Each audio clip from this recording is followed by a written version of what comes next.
The whole valley of Coldwater Creek, Alberta knew what kind of man Vernon Holt was. The postmaster knew. The town constable knew. The women at the church knew, the ones who smiled at Elspeth Holt on Sunday mornings and never once asked why she wore her collar so high in summer.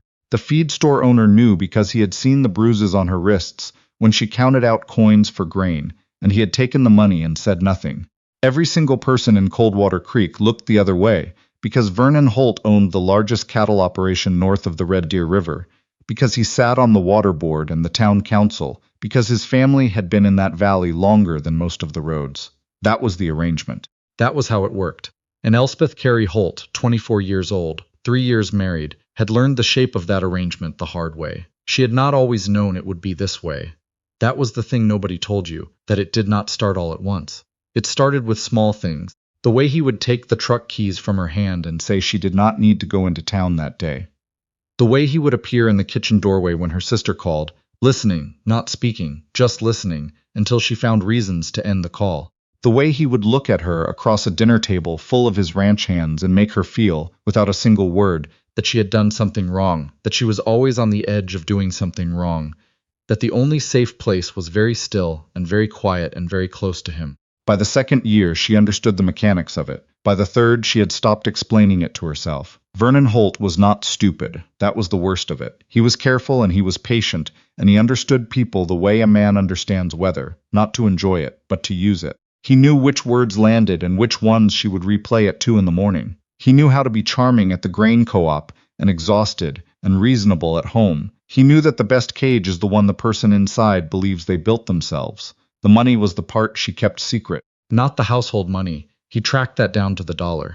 But there was a jar in the cold cellar behind a row of canned tomatoes that nobody touched because Vernon hated tomatoes. Every time she sold eggs at the farmer's market in Lacombe, she kept some of it back. $4 here, $7 there. Once, a good week, $22 from a woman who wanted 6 dozen and paid without haggling. She did not think of it as planning. She thought of it as breathing room. She thought of it as the difference between a door locked from the outside and a door she could open herself, if she ever decided to. She had not yet decided. The morning everything changed was a Tuesday in October, cold enough that frost had come in overnight and killed the last of the kitchen garden. She had gone out early to cover what she could, and when she came back inside, Vernon was standing at the kitchen table with her phone in his hand. He had read the messages from her sister, all of them. The ones where she had written things she had not meant to write, the ones where exhaustion had made her honest. He did not raise his voice. Vernon rarely raised his voice at home. He set the phone down on the table with a precise, controlled movement, and he looked at her, and the look was enough. That was the morning she drove into Coldwater Creek for flour and took $400 out of the bank with a check she had already written before she left. Money from an account Vernon did not know she still had, left over from before they married, not much but enough. She put it in her coat pocket. She drove home. She put it in the jar behind the tomatoes.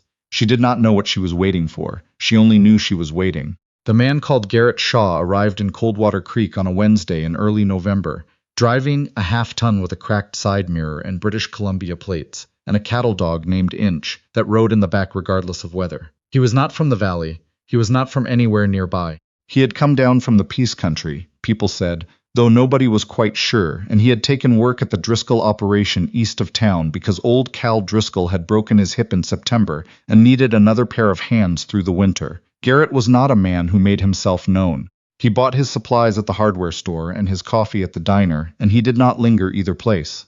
He was large in the way that men are large when they have done physical work their whole lives, not for show, but as a consequence. He said good morning and thank you, and he held doors open, and he did not explain himself. The first time Elspeth saw him was at the feed store, a week after he arrived. She was there for a salt block and a bag of layer pellets, the ordinary errands of an ordinary Wednesday. Vernon was in Red Deer for the day, a council meeting, and she had learned to do her errands quickly on the days he was away, to be home before he expected her, to not give him a timeline to calculate against. She was loading the salt block into the back of the truck when she heard a voice behind her. I can get the other end of that. She turned. The man was already reaching for the block, not asking permission, not waiting, just helping, the way people used to help each other before everything became complicated. I have it, she said. I know you have it, he said. I'm just standing here. She looked at him. He looked back. There was nothing in his face she could read as threat. She let him help. He set the block in the truck bed and stepped back, and that was all. He did not introduce himself. He did not make conversation. He went back inside and she drove home, and she thought about it for the rest of the afternoon in the way you turn a stone over in your hand, not because it is valuable, but because the weight of it is interesting. She saw him again at the Lacombe Farmers Market the following Saturday. He was buying root vegetables from the Mennonite family that sold out of a green tent, and he was talking to the older woman there in the easy way of someone who had grown up around farmers, asking about storage, asking about her varieties. Elspeth was at her own table with her eggs and her jars of honey, and she watched him without meaning to. He noticed. He did not stare, but he noticed, and he nodded, and she looked away. Vernon was not there that day. Vernon did not come to the market. That was one of the small freedoms she had mapped carefully, the places he did not go, the hours he was elsewhere, the small pockets of air she had learned to breathe inside. In December, she started seeing Garrett at the diner on Thursday mornings. Not every Thursday. Sometimes. He sat at the counter with coffee and something to read, and he did not speak to anyone unless spoken to. She came in for coffee herself on the Thursdays when Vernon left early for the south pasture, which was not every Thursday but often enough to become a small habit. They did not have conversations. They had adjacency. He would say something about the weather, not small talk, not performance, just the practical acknowledgement of a man who worked outdoors that the temperature had dropped overnight, or that the highway would be bad by afternoon. She would agree or add something. That was all. It was nothing. It was nothing at all. But she noticed that she breathed differently in those 15 minutes than she did at home. Vernon noticed her breathing, eventually. He noticed everything, eventually. He started asking about her Thursdays. Not with suspicion in his voice. Vernon was too careful for that, but in that particular way of his, the way that required her to account for time, to provide a clear narrative that he could examine for gaps. Where did you go? How long were you there? Who did you see? She answered honestly because she had nothing to hide. She had barely spoken to the man at the counter. There was nothing to confess. But the questions made her understand that the jar in the cold cellar was not enough. The questions made her understand that the pocket of air was getting smaller. The afternoon it broke open was a Thursday in January, a hard cold day, the kind where the light goes thin and the whole valley looks like the color has been turned down. She had stayed longer at the diner than she meant to, not because of Garrett, but because she had been warm and alone, and for 40 minutes no one had asked her anything. She drove home, and Vernon's truck was in the yard, early, and she knew before she got out of the car. He did not hit her that day. He did not always hit her. Sometimes it was only his voice, and the way he used it, the precision of it, the way he found the exact place inside her that still believed she was the problem, and he pressed on it until she stopped being able to think clearly. That was what he did that day. He stood in the kitchen and he was very calm and very quiet, and he explained to her what her life was and what it would continue to be. And he was not wrong about any of the facts, only about what they meant. She stood at the kitchen window after he had gone back outside, and she looked at the frost on the glass and she thought, I am going to leave, not tomorrow, not that night. But she was going to leave. She did not tell anyone. She did not call her sister. She drove to Lacombe on a Monday when Vernon was occupied, and she opened a new account at a bank he did not use, and she moved the money from the jar and the money from the old account, and she had, when she added it up, $943. It was not much. It was a door she could open herself. The thing she had not anticipated was Garrett Shaw.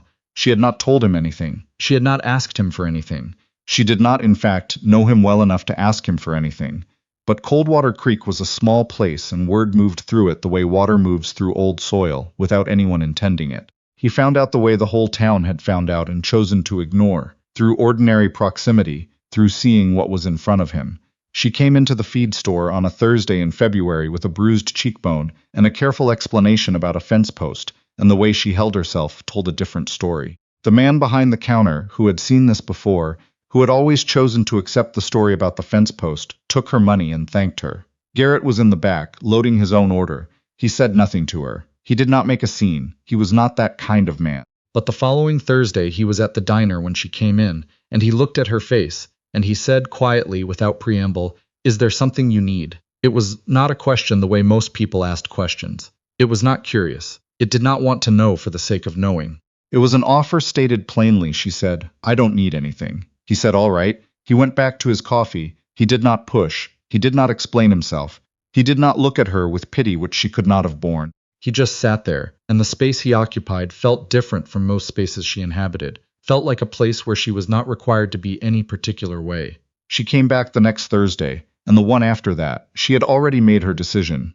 She was clear about that, inside herself. The decision was not about Garrett Shaw. The decision was about the $943 and the account at the other bank, and the fact that her sister lived in Cochrane and had a couch and had never stopped calling, even when Elspeth found reasons to cut the calls short. The decision was about being 31 years old with a whole life behind her and a longer one ahead if she chose it.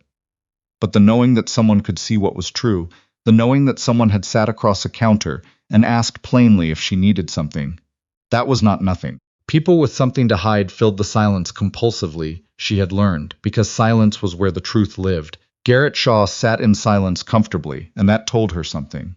She left on a Saturday in late February, while Vernon was at the auction in Ponoka. She took her clothes and her documents and the jar, empty now, the money in the account, and the photograph of her and her sister from the summer she was 17, laughing at something, free in the way you are free, before you understand that freedom is not the default. She left before noon. She drove south on the highway with the sun behind her, and the mountains coming up ahead of her on the horizon, white and definite. She did not know what Vernon would do when he came home. She knew what she was doing. She was driving. She stopped once, at a gas station north of Innisfail, and she sat in the parking lot with the engine running, and she thought about going back. Not because she wanted to, but because the habit of considering it was so deep it surfaced automatically, like breathing, like flinching. She sat with it for a few minutes. She let it move through her. Then she drove. Her sister Leanne opened the door of the house in Cochrane before Elspeth had finished knocking, like she had been standing on the other side of it. She pulled her in and held her, and Elspeth stood in the doorway between outside and inside and understood that she was crying, had been crying since Innisfail probably, and that it was all right. "You're here," Leanne said. "I'm here," Elspeth said. It was the beginning of the accounting, not the end of the difficulty. She knew that. There would be calls from Vernon's lawyer. There would be the question of the house, and the question of the cattle, and the question of what the town of Coldwater Creek would say, and the town would take his side mostly, because the town always had, because Vernon sat on the water board.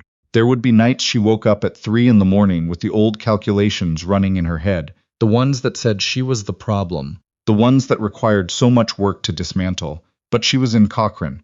She had $943 and her documents and the photograph. She had a sister who had left the light on. She had not handed anyone the power to decide what happened next. She thought about Garrett Shaw once, driving back through Coldwater Creek to get the last of her things, a month later in March. She did not stop at the diner. She did not know if he was still working for Cal Driscoll, or if he had gone back north to the Peace Country, or somewhere else entirely. That was the thing about men like that. They moved when they needed to, and they did not make it a story. She thought, he asked if there was something I needed. He did not assume. He did not decide for me. He just asked. She thought that was the thing she would remember longest. Not the day she left, not the look on Leanne's face in the doorway, not even the mountains on the horizon. The thing she would remember was sitting at a diner counter in January, in Coldwater Creek, Alberta, with a bruised cheekbone, and a careful explanation and a pocket of air getting smaller, and a man across the counter who looked at her and asked a plain question and then respected the answer she gave. She had driven south with the sun behind her. That was her answer. 3 years in Coldwater Creek had been the first chapter. She was already writing the second one, and it looked nothing like the first.